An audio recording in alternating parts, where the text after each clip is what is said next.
오늘 봉독한 이 말씀 가운데 수고하고 무거운 짐진 자들아 다 내게로 오라 내가 너희를 쉬게 하리라.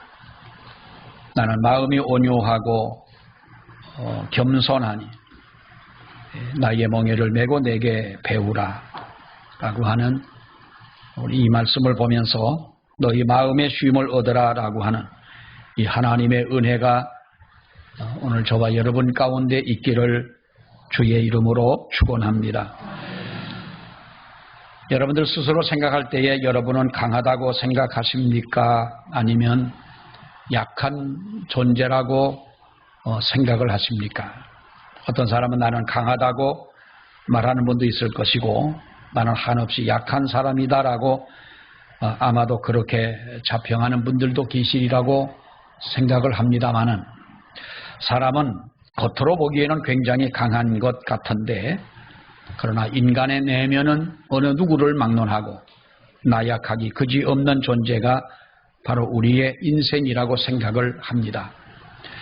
이제 우리나라도 자체 발사대를 만들어 우주 로켓을 쏘아 달나라까지 가고자 하는 프로젝트를 가지고 이렇게 활발하게 연구를 하고 있고 얼마 전에 성공한 이 로켓을 우주 공간에 쏘아 올리는 정말로 대단한 일을 했습니다. 이걸 보면 우리 인간은 참으로 대단하다라고 하는 느낌을 받습니다.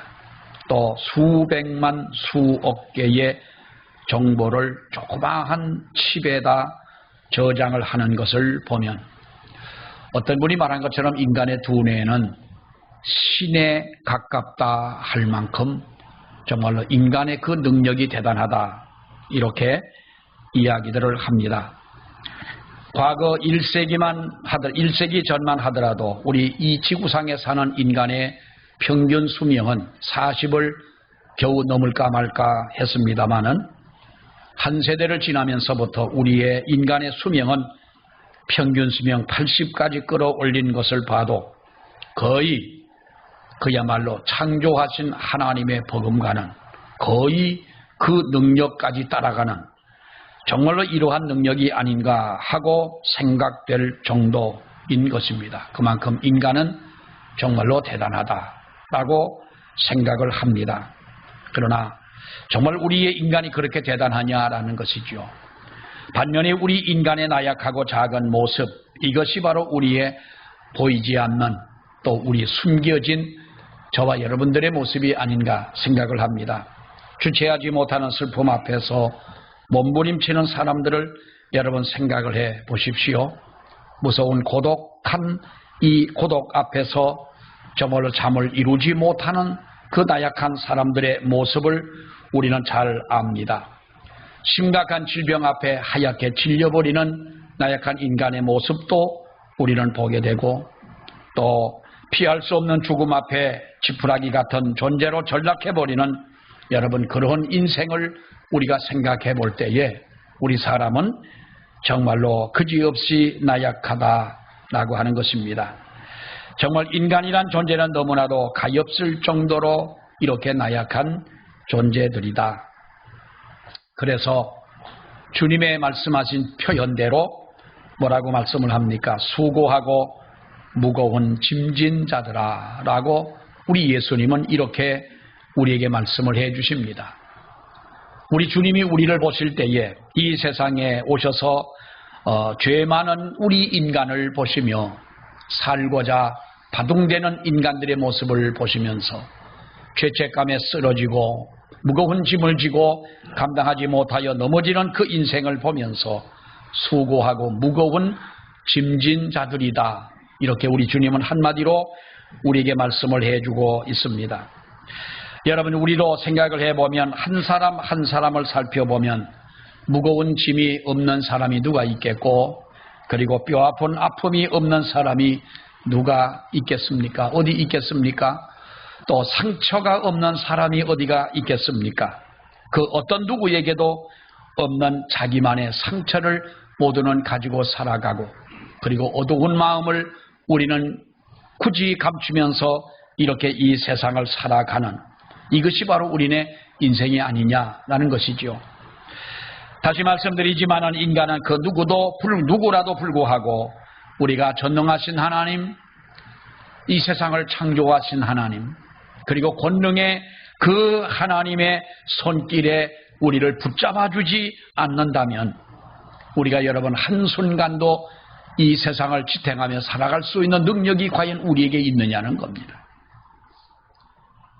다 괜찮은 모습으로 우리는 이 세상을 살아가는 것처럼 그렇게 보여지지만은 조금만 들여다보면은 우리는 다 상처요, 그야말로 질그릇 같은 우리네 인생을 가지고 우리들이 살아간다는 것입니다. 그렇기 때문에 우리 나폴레옹이라고 하는 사람이 세계의 정복을 꿈꾸던 사람이었습니다마는 그가 세인트 헬레나 섬의 유배를 가서 그가 쓴 글에 그런 말이 있지 않습니까? 나는 지금까지 단 일주일도 행복한 날이 없었다 그랬습니다. 그 나폴레옹이 한 말입니다. 나는 지금까지 단 일주일도 행복하게 살아온 날들이 없었다. 여러분, 우리가 때로는 힘들고 어려운 짐을 지고 가는 것은 사실이지요. 우리 인생의 무거운 짐을 우리는 어떻게 해야 되겠느냐라는 것입니다. 지난 18세기 세계를 지배하던 영국은 그야말로 5대양 6대주를 누비며 그들이 다녔습니다.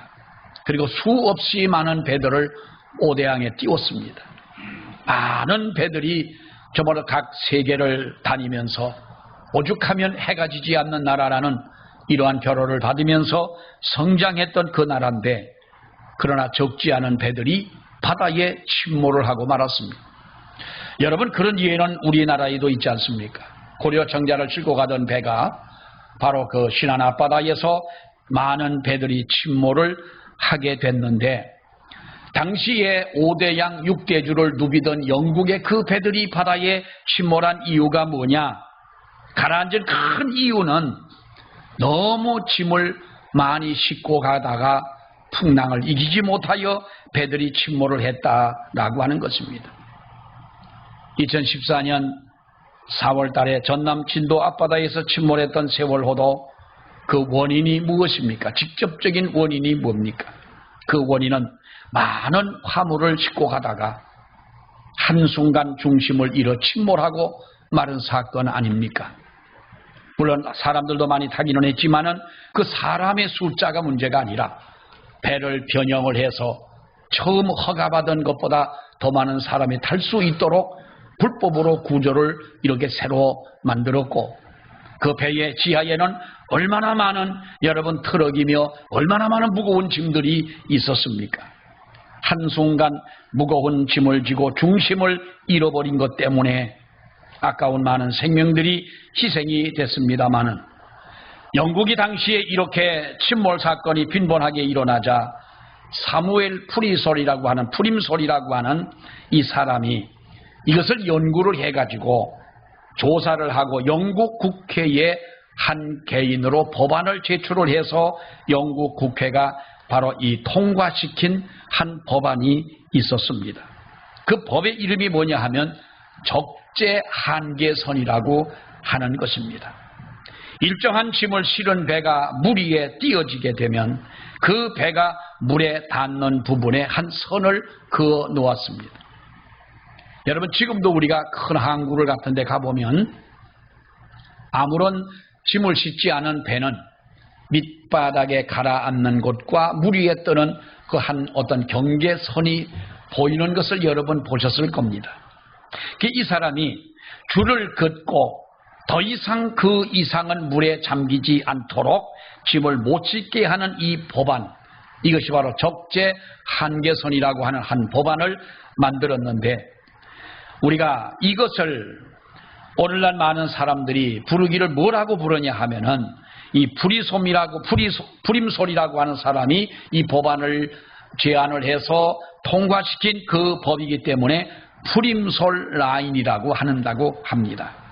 일단 이 선이 물에 닿으면 그 이상 짐을 더 실을 수가 없는 것입니다.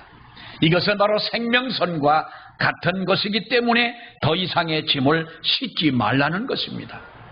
그렇게 되면은 이 배가 가라앉게 되고 얼마는 갈 수가 있겠지만은 아주 편안하고 파도가 없는 잔잔한 바다는 갈 수가 있겠지만은 어느 정도 배가 부딪혀서 파도가 부딪혀서 배의 중심을 잃게 되면 이 배는 바로 침몰할 수밖에 없다는 것입니다. 어쩌면 여러분 그 배에 떠가는 엄청나게 큰 배나 또 이 세상을 살아가는 우리 인생들도 마찬가지 아니겠느냐 하는 것이죠. 사람이 우리가 질 수 있는 짐이 있고 감당할 수 있는 짐이 있지 않겠습니까? 어떠한 사람들은 자기의 힘껏 자기 있는 힘을 다하여 부모를 공경하거나 자기 배우자를 공경하거나 이렇게 하다가 너무 힘들어 감당하실 수 없다고 하는 우리가 여러분 그런 일들도 보지 않습니까? 너무나 무거운 짐을 지고 가게 되면 우리가 넘어질 수밖에 없고 쓰러지면 일어설 수 없기 때문에 우리 주님은 말씀하시기를 수고하고 무거운 짐진 자들아 너희는 내게로 와라. 내가 너희를 쉬게 해주겠다. 쉴만한 곳이 있게 한다는 말씀인 것입니다. 여러분, 예수님은 인생의 본질이 수고하고 무거운 짐을 지고 가는 것과 같다고 이렇게 설명하고 계시는 것인데요.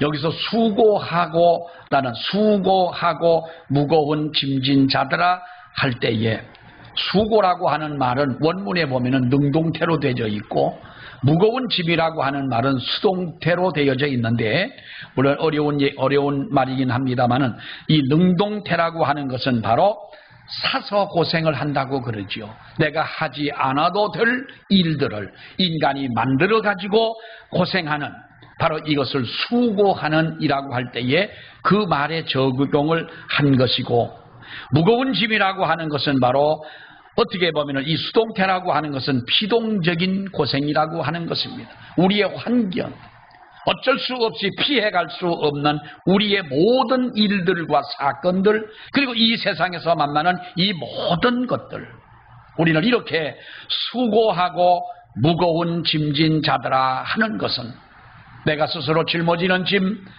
내가 만들어지는 짐도 있겠지만은 어쩔 수 없이 우리가 져야 하는 바로 그러한 짐들이 있다는 것입니다. 주님은 이러한 사람들에게 너희는 다 내게로 오라고 말씀하고 있습니다. 너희는 다 내게로 오라. 내가 너희를 쉬게 하리라. 사랑하는 여러분, 우리는 쉼이 필요한 사람들입니다. 정신적인 쉼도 필요하지만은 육체의 쉼도 우리에게는 필요한 것이 우리네 인생인 것이지요. 보다 더 우리에게 중요한 것은 여러분 우리의 마음의 쉼이라고 하는 것입니다.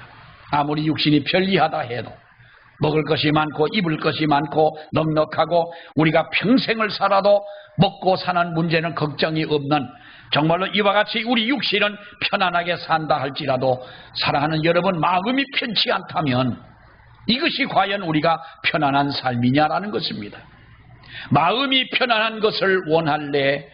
육신이 편안한 것을 원할래? 가난하고 어렵고 힘든 일은 있어도 마음이 편안한 길로 갈래? 아니면은 모든 세상의 물질적인 것이나 명예나 권세는 가득하지만은 그러나 육신이 편안한 것으로 너희가 갈래라고 한다면 많은 사람들은 여러분 우리는 육신의 편안함보다는 마음의 편안함을 원할 것입니다. 이것이 바로 어디에서 오는 것입니까? 우리 예수님은 너희는 내게로 오라는 것입니다. 너희는 내게로 와라. 내가 너희를 쉬게 해주겠다. 이 쉬게 해주겠다고 하는 이 말은 이제부터는 우리가 아무것도 하지 않고 아무 직책도 맡지 않고 아무 수고도 하지 않고 무거운 짐을 내려놓고 이렇게 살아가는 것을 말하는 것이 아닙니다. 진정 주님으로 인하여 내 마음이 평안하냐라는 거예요. 어떠한 상황 속에서도 내 마음의 평안을 우리가 누리고 살아갈 수 있느냐. 저와 여러분들은 진실로 우리의 마음 속에 주님이 주시는 이 평안함이 있기를 축원합니다. 이것이 가장 소중한 것입니다. 많이 먹어서 우리의 얼굴에 광채가 나는 것이 아니라 우리의 마음속에 평안해야 우리의 얼굴이 빛날 줄로 믿습니다. 하나님이 주시는 이 평안이 저와 여러분 가운데 있다면 우리는 어떤 세상의 그 무거운 짐도 기쁘게 지고 갈 수 있다는 것이지요.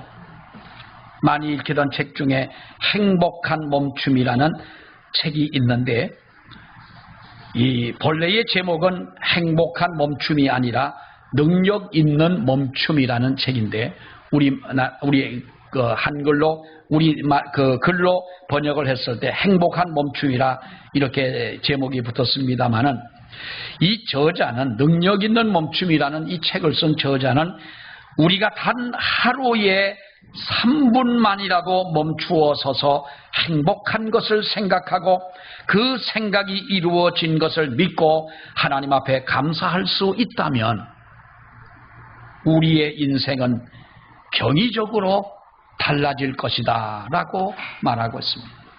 우리가 단 하루에 3분만이라도 멈추어 서서 아무 생각하지 않고 요즘에 유행하는 말로 멍 때리고 아무 생각하지 않고 주님을 향하여 멍을 때리고 가만히 우리가 생각할 때에 행복한 것을 생각하고 내가 생각하는 그 행복한 것이 하나님의 은혜로 인하여 이루어질 것을 믿고 하나님 앞에 감사하는 인생을 살아간다면 우리의 인생은 경이적으로 달라질 것이라는 거예요.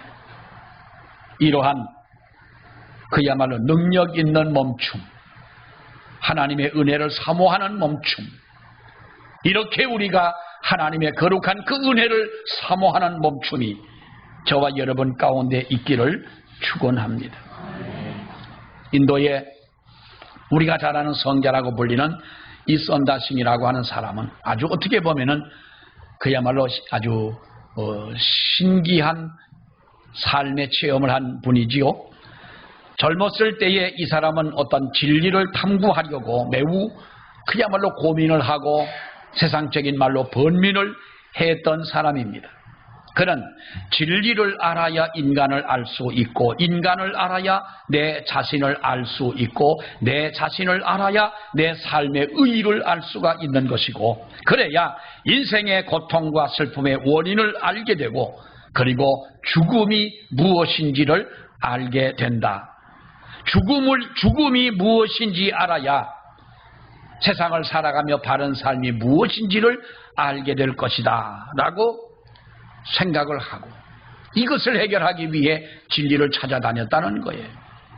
우리 책을 보거나 이야기를 들어보면 여러분 그렇지 않습니까? 인생이 뭐냐를 찾기 위해서 어떤 사람은 그것을 파랑새라고 이야기하고 파랑새를 찾기 위해 한평생을 허비하는 우리가 이런 글들을 많이 봅니다마는 이 선다싱이 그런 생각을 했던 것입니다. 진리를 알아야 내 삶을 안다는 것이죠. 그래서 바라문교를 찾아가 정경을 연구하고 진리를 배웠습니다마는 그러나 참된 진리를 깨닫지를 못합니다. 그래서 그 후에 그는 힌두교에 몰두를 합니다. 힌두교에 몰두를 하고 경전을 읽으면서 진리를 찾으려고 했지만은 거기에서도 그는 실패를 했다고 그런. 그래서 이번에는 그가 마호메트로 들어가서 마호메트 교의 경전을 또한 그가 파고들었습니다. 그렇지만 거기에서도 자기가 원하는 진리를 찾지를 못했다는 것. 다시 그는 불교로 들어가서 불경을 연구를 했지만은 끝내 그는 자기의 만족을 찾지 못하고 인생을 포기합니다. 내가 이렇게 이 세상을 살아가며 진리를 찾지 못하고 살 바에야 차라리 죽는 것이 낫지 않겠냐. 선다싱이 마지막 우리가 아는 얘기지만은 뭐 책에서도 옛날에 많이 우리가 배우기도 했습니다만은 마지막 선택한 것이 뭡니까? 열차가 지나가는 철로를 베개 삼아 누워서 열차가 지나가기를 기다리고 있는 겁니다. 내가 차라리 이렇게 죽는 것이 낫지. 진리를 알지 못하고 허무하게 세상을 살 바에야 내가 무엇하러 사느냐. 근데 바람에 어디서 펄럭펄럭 종이 한 장이 날아와서 그 철로 사이에 끼어져 있는 종이 하나를 발견하게 됐는데 무엇인가 하고 이렇게 봤더니 빛바랜 종이에 글씨가 선명하게 쓰여진 글씨가 하나 있는데 그것이 바로 수고하고 무거운 짐진 자들아 다 내게로 오라 내가 너희를 쉬게 하리라 라는 마태복음 11장 28절에 기록된 이 말씀이 어디서 찢어진 성경 종이 한 장이 바람에 날려 자기가 누워있는 그 옆에 떨어져 있더라는 거예요. 그것을 보고 그런 순간 자기의 머리를 때렸습니다. 다른 종교에서는 인간의 선을 행함으로 덕을 쌓고 의로운 삶을 삶으로 거기서 구원을 받게 되고 자신의 노력으로 인간고를 해결할 수 있다고 가르치고 있는데 그가 누구이기에 내게로 오라고 하느냐? 그가 누구이기에 내 문제를 해결해 준다고 말을 하느냐? 죽으려고 철도를 대고 있다가 벌떡 일어나서 그 종이 한 장을 들고 보니 이것은 바로 기독교라는 것을 깨닫게 된 거예요. 그래서 교회를 가서 바로 그가 하나님의 말씀을 연구하고 공부를 하고 하다 보니 그는 거듭나게 되고 가슴이 뜨거워지고 이 세상을 살아갈 이유를 알게 됐고 내가 믿는 이 예수 그리스도를 이제는 알지 못하는 세상 사람들에게 전해야 되겠다고 하는 사명감을 깨달아 그는 바로 인도의 위대한 여러분 성자라고 이런 청함을 받지 않습니까? 주님은 우리를 부르십니다. 너는 내게로 오라고 말씀하고 있습니다. 사람들이 아까운 생명을 희생하고 우울증에 빠지고 어두운 세상을 살아가며 이렇게 살아가는 많은 사람들에게 주님은 오늘도 말씀하시기를 너희는 내게로 나아오라. 지금 우리가 가만히 생각을 해보면 지금 우리 주님 앞에 나아갔느냐는 겁니다. 내가 지금 주님을 만났느냐는 겁니다. 내가 지금 살아가는 나의 삶이 주님의 품 안의 삶입니까? 하나님의 말씀을 통하여 우리는 진리를 그야말로 깨달았습니까? 주님은 너희는 수고하고 무거운 짐진 자들아 내게로 와라. 그리고 내게 배우라고 말씀을 했습니다. 이처럼 두려움과 힘든 인생을 살아가는 사람을 향해서 지금 온갖 두려움과 또 자신이 어찌할 수 없는 무력감 때문에 우리는 이곳저곳에서 널브러지고 주저앉은 채 영적인 우리의 마음의 안식을 경험하지 못하는 이 사람들에게 너는 내게 배우라는 겁니다. 너는 내게 배워라. 공부를 잘하던 분들은 모르겠습니다만은 너는 내게 배워라, 공부해라 그러면 아마도 이 말 자체에 스트레스를 받을 분들도 계실 거예요. 우리나라는 특공대가 많다고 그러잖아요. 특공대라는 것이 뭡니까? 특별히 공부는 못하고 대가리만 큰 사람들이 특공대라고 그러는데 어떤 분은 그렇게 말합니다. 대가리가 크다는 것이 머리 큰 부피가 큰 게 아니라 쓸데없는 것이 많이 들어가 가지고 이것이 이 부풀어 오르듯이 크다는 거예요. 대단히 미안한 얘기지만 우리 기독교인들이 정말로 하나님의 말씀에 붙잡혀 살아간다면 주의 진리를 우리가 정말로 깨닫고 살아간다면 우리가 이 성경 날마다 들고 다니고 날마다 읽고 보는 이 성경의 하나님의 말씀이라고 내 마음속에 믿어지는 그런 믿음을 가지고 살아간다면 내 삶에 지금 이렇게 변화되지 않고 성장하지 못하는 세상을 바라보며 살아가는 이러한 모습으로 내가 살아갈 수 있느냐? 그건 아니지 않습니까? 너희는 내게 와서 배우라는 겁니다. 여러분, 우리에게 배우라고 하면 스트레스를 받을까봐 예수님이 30절에 뭐라고 말씀합니까?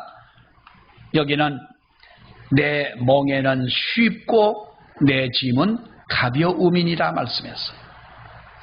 여기서 내 짐은 쉽고 내 멍에는 쉽고 내 짐은 가벼움이니. 유다 땅에 가면 이스라엘은 옛날에 서로 밭을 갈 때에 2마리를 가지고 밭을 갑니다. 옛날 강원도나 북쪽에서도 비탈밭이 많고 밭 자체가 갈기가 힘들기 때문에 1마리를 가지고는 안 돼서 2마리를 가지고 한 결의로 해서 밭을 갑니다. 제가 언제 서로 논을 갈고 밭을 갈아봤다 그러니까 목사님이 한번 해보셨겠지요 그랬지만은 내가 생각해봐도 참 나는 희한한 경험을 했어요. 여러분들이 저를 쳐다보는 눈은 안 믿는 눈초리 같은데요. 강원도는 두 마리 서로 결의를 해가지고 논밭을 가는데 그 소들이 얼마나 말을 잘 듣는지 몰라요. 우리 친구가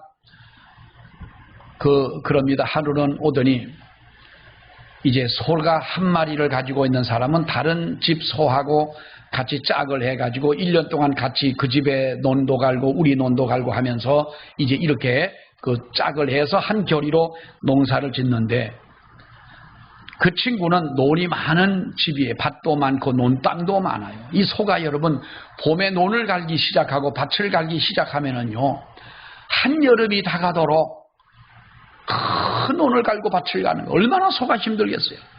어느 날은 마구간에서 일어나지를 않는 거예요. 이 소가 너 일어나야 되겠는데 일어나지를 않는 거예요. 때려도 안 일어나고 지가 일어나면 밭 갈러 가는 거 뻔히 아는데 소라고 그걸 모르겠어요. 그러니까 내가 일어나면 나는 죽는다. 오늘부터 이제부터는 내가 안 일어나겠다고 버티고 안 일어나는 거예요. 그때는 뭘 먹여야 돼요? 낙지를 먹여야 되는데 강원도 낙지가 없었어요. 낙지는 넘어져서도 벌떡 일어나게 한다고 그러는데 아무튼 그래가지고 밭을 못 갈았다는 거예요. 참 그 소가요 그렇게 영리합니다. 여러분 눈이 커가지고 바보처럼 어떤 데는 보이지만 얼마나 영리한지를 몰라요. 소를 결의해서 갈면은요 이 소들이 얼마나 발을 잘 맞추고 한 손은 돌아야 할 때 한 손은 뒷걸음질 해주고 정말 여러분 신기합니다. 소들이 유대 나라가 이렇게 밭을 갈았는데 우리 예수님께서 이렇게 말씀합니다. 너희는 내게 와서 배워라. 내 멍에는 쉽고 내 짐은 가벼움이라고 말씀하는 이 말씀의 의미가 뭡니까? 여러분 스승과 제자가 함께 배우고 함께 훈련하는 이 과정을 우리 예수님은 같은 멍에를 메고 걸어가라라고 하는 거예요. 이 멍에를 내가 혼자 메고 가는 것이 아니라 한쪽은 내가 멍에를 메지만은 한쪽은 주님이 그 멍에를 메어주신다는 거예요. 주님과 함께 이 멍에를 메고 가라는 것이지요. 여러분 예수님께서 우리를 가르치시는 스승이 되고 우리는 예수님의 제자가 될 때에 진정한 의미에서 주님과 함께 멍에를 메고 가는 사람들인 것이고 우리 예수님의 제자들을 주님이 부르실 때에 뭐라고 말씀합니까? 나를 따라오려거든 자기를 부인하고 자기의 멍에를 메고 나를 따라라. 배우고 그리고 주님을 따르고 그리고 주님을 본받는 사람이 바로 예수님의 제자들이요 오늘날 이 세상을 살아가는 저와 여러분들인 줄로 믿습니다. 여러분 오늘날 우리는 이 세상에 어떤 분이 그럽니다. 안 통하는 세상을 살아간다는 거예요. 이 세상에서 가장 고통스러운 것이 뭐냐? 통하지 않는 것이 가장 고통스럽다는 거예요. 생각이 통해야 되고 여러분 가정에서도 부부가 의견이 서로 통해야 되고 안 통하는 분들은 이쪽을 보세요. 그래도 통한다면 저를 보세요. 부부도 의견이 통해야 돼요. 이웃과도 뭔가 서로가 의사가 소통이 되어져야 되고 성도들끼리 만났을 때도 어떤 사람은 벽 쳐다보는 것처럼 전혀 통하지 않는 사람이 있잖아. 그러지 말고 서로가 통해야 되는 것이고 정치하는 사람들도 서로 좀 이렇게 통했으면 얼마나 좋겠어. 이걸 하나 가지고 어떻게 이상하게 그렇게 딴소리들을 서로 다른 방향에서 이야기하는지를 모르겠어요. 정말 우리가 답답함을 느낍니다마는 사람이 세상을 살아가면서 안 통하는 고통이 가장 큰 고통이다. 서로 맞지 않아서 오는 고통이 얼마나 많은지 모른다는 거예요. 여러분 우리나라가 지금 이혼율이 OECD 국가 중에서 가장 높은 나라예요. 이혼 사유 1위가 뭡니까? 그 중에서도 우리는 까다로운 성격을 누가 맞추면서 살겠느냐. 서로 성격 차이 때문에 이혼할 수밖에 없다. 늘 말씀드리지만 남자하고 여자하고 성격이 어떻게 맞습니까? 아니 여자들하고 있는데 남자가 가갖고 성격이 딱 맞아. 이건 너 남자도 아니에요. 여자가 아니든지 남자가 아니든지 둘 중에 아니에요. 성격은 원래 안 맞도록 되어져 있어요. 성격이 안 맞기 때문에 살지를 못하겠다라고 하는 이 말은 성격이 정말로 안 맞는 신기한 사람끼리 만난 것이 아니라 저 사람의 성격을 내가 맞추며 살아가지 않겠다는 것이지. 그게 솔직한 말 아닙니까? 왜 자꾸 성격 그리고 딴소리를 해요? 교회도 여러분 마찬가지 아니에요? 교회도 요즘에 내 만난 교회 찾기 위해 우리가 얼마나 여러분 애를 많이 씁니까? 성도가 사실상 우리가 교회를 선택한다는 일은 정말 우리가 어렵고 힘든 일이 아닐 수가 없습니다. 그러나 우리에게 중요한 것은 어떤 분 그렇게 말해요. 이 사람은 저 산 꼭대기 가서 장사를 하라고 해도 잘할 사람이고, 어떤 사람은 아무것도 없는 사막 한가운데 딱 떨어뜨려 놔도 잘 살 사람이다. 뭐가 있는 사람이에요? 자신감이 있는 사람이고, 뭔가 같은 사람에게는 어떤 능력이 보이는 사람이라는 거예요. 이게 어떤 사람입니까? 주님 앞에 와서 우리의 모든 인생의 문제를 해결하고 내 무거운 짐을 주님 앞에 맡기고 내가 주님과 하나가 되어 한 멍에를 메고 나아가는 그러한 사람이 된다면, 누가 나에게 돌을 던지고 누가 나에게 여러분 손가락질을 하고 누가 나를 비방한다 할지라도 우리는 그것 때문에 주눅들거나 우리는 뒷걸음치는 어리석은 자가 아니라는 거예요.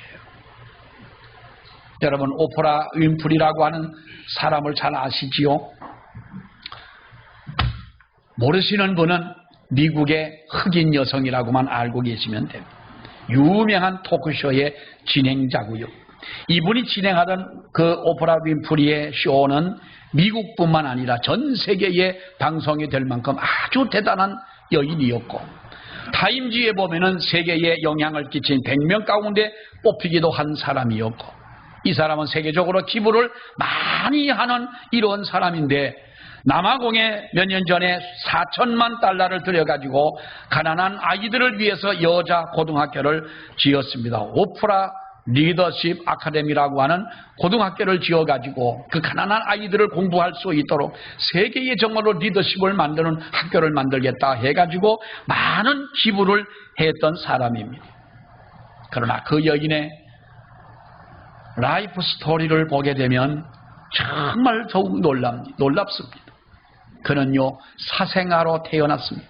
아버지가 누군지 알지 못하는 그 불쌍한 아이로 태어나서 세상에 버려진 것이 할머니에게 맡겨졌는데, 할머니는 그를 얼마나 학대하며 키웠는지를 모릅니다. 9살이 된 그 어린 나이에 그는 성폭행을 당했고요. 14살이 되었을 때에 그도 사생아로 태어났는데 어쩌면 태어난 자기의 인생과 똑같이 그도 사생아를 낳았습니다. 그러니 인생 기대할 게 뭐가 있겠어요? 그러니까 아무렇게나 사는 겁니다. 담배 피고 술 마시고 마약을 하고 어두운 골목에서 여성의 몸으로 이렇게 여러분 살아오다가 어쩌다가 누구의 전도를 통하여 그가 예수를 만나게 되지 않습니까? 그리고 그는 변화가 됐습니다. 말씀을 붙잡고 기도하는 여인이 됐습니다. 지난날의 아픔을 주님의 은혜로 하나하나 씻어가는 그가 됐던 것입니다.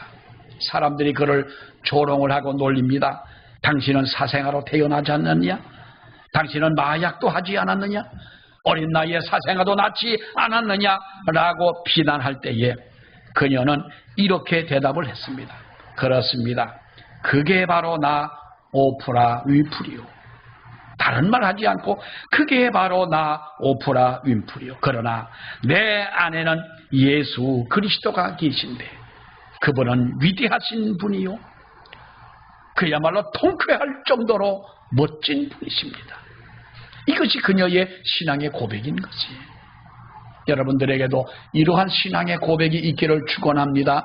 누가 나를 보고 우리가 지금 우리 한국 이 사회에 인권을 그렇게 인권하는 나라에서 누가 비난을 하겠습니까만은, 그러나 우리도 이 여인의 고백처럼 그게 바로 나 오프라 윈프리다.